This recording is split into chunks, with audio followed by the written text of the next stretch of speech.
Welcome to Talir Center. Talir means bud. We are Capuchin Franciscans budding forth to serve God and people, especially those in the periphery, the gypsies, the transgender persons, the cobblers, the destitutes, the primitive tribes, rural women and men. Talir is also a virtual institute for spirituality, integrity, and transformation. Visit. We offer professional support to teachers, nurses, NGOs, etc. We also offer language courses in Italian, Spanish, and spoken English. Welcome to join us in our humble mission at www.talircenter.org. Contact us. Mail to talir@gmail.com. Thank you. प्रभु यीशु ख्रिस्त में मेरे प्रिय भाइयों और बहनों, हम साधारण समय के 19वें रविवार में हैं। माता कलीसिया इस दिन को मिशन रविवार के रूप में मानती है।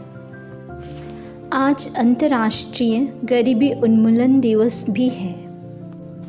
हमारे विश्व के अधिक लोग गरीब हैं, न केवल आर्थिक रूप से बल्कि आध्यात्मिक रूप से।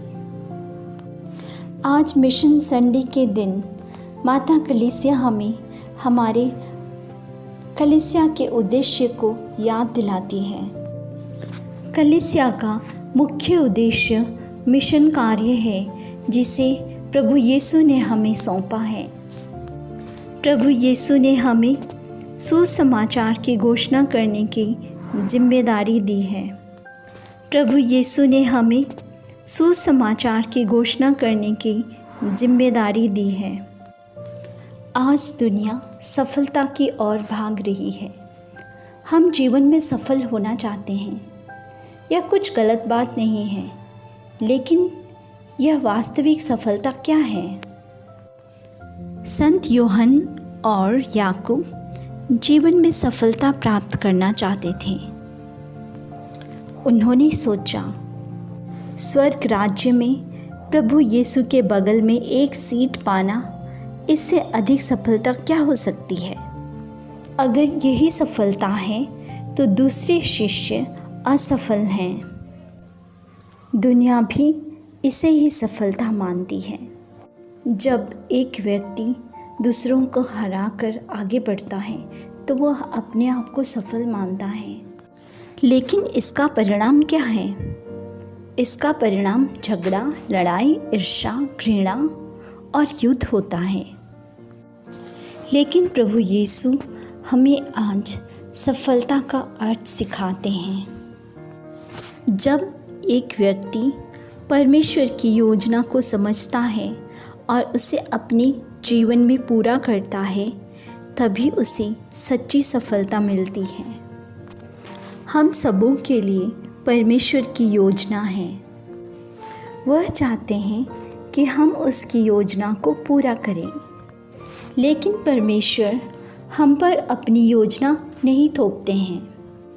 जो कोई व्यक्ति उस योजना को समझ पाते हैं और वे पूरा करने के लिए आगे बढ़ते हैं, वह वास्तव में जीवन में सफलता प्राप्त करते हैं। प्रभु यीशु के लिए परमेश्वर की योजना यह था कि वह इस दुनिया में आए और लोगों को पापों से बचाने के लिए अपने आप को क्रूस पर बलि चढ़ा दें।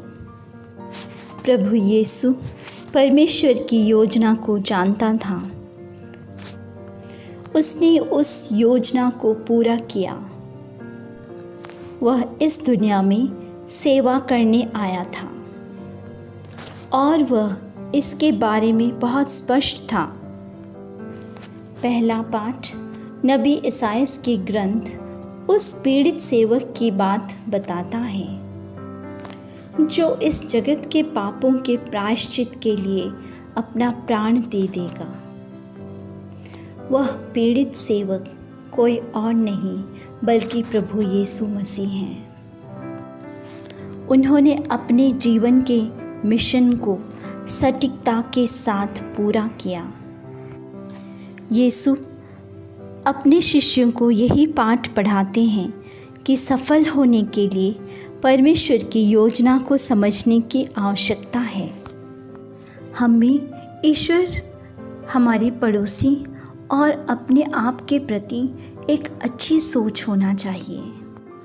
हमारे जीवन के प्रति सही दृष्टिकोण कैसे रखें? हमारा जीवन कोई ऐसी चीज़ नहीं है जिसे हमने कमाया या खरीदा है, बल्कि यह ईश्वर से उपहार के रूप में दिया गया है। अगर यह उपहार है तो हमें इस उपहार को समझने की आवश्यकता है। हमें इस उपहार को देने वाले से पूछना चाहिए कि इस उपहार का उद्देश्य क्या है।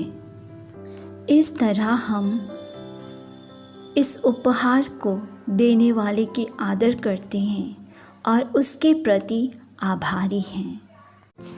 ईश्वर के प्रति हमारी दृष्टिकोण कैसे होना चाहिए? ईश्वर हमारा निर्माता है और हमारा मालिक भी है। हमारा शरीर, मन और आत्मा उसी का है। उसके पास हमें निर्देश देने का पूरा अधिकार है। लेकिन वह एक असीम प्यार करने वाले ईश्वर हैं। इसलिए हमें चुनने की आज़ादी देते हैं। वह हमें आज़ादी देते हैं कि हमें जो पसंद है हम वही कर सकते हैं, लेकिन वह हमसे उम्मीद करते हैं कि हम उसके अधिकार को पूरी तरह से समर्पित करके विनम्रतापूर्वक उसके प्रति अपना प्यार वापस दें। उनके समक्ष आत्मसमर्पण करके हम अपने प्यार उन्हें वापस दे सकते हैं, जैसे कि एक शिष्य गुरु का आज्ञा पालन करता है। हमारे पड़ोसियों के प्रति हमारी रवैया कैसे होना चाहिए? परमेश्वर के असीम प्रेम के कारण हम उन्हें अपना पिता कहते हैं। क्योंकि हम उन्हें अपना पिता कहते हैं, बाकी सब हमारे भाई बहन हैं। वे सब मेरे सहयात्री हैं। उनके लिए भी परमेश्वर की अपनी योजना है। इसलिए वे मेरे प्रतियोगी नहीं रहे, बल्कि एक दूसरे के लिए परमेश्वर की योजना को पूरा करने में मेरे सहभागी हैं। आज प्रभु यीशु हमसे यही चाहते हैं। प्रिय भाइयों बहनों, आइए हम प्रार्थना करते हैं। हे हमारे स्वर्गीय पिता, हम आपके पुत्र प्रभु यीशु की स्तुति और आदर करते हैं, जिसे आपने हमारे सामने प्रकट किया है।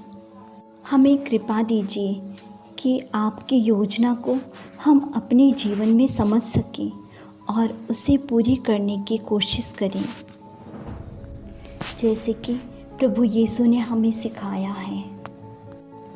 हमें कृपा दें कि हम अपने पड़ोसियों और आपके प्रति और हमारे अपने आप के प्रति एक सही दृष्टिकोण रख सकें। हम किसी को अपना प्रतियोगी ना समझें, बल्कि हम सब सहभागी बनकर एक साथ अपनी योजनाओं को पूरी करने के लिए आगे बढ़ें।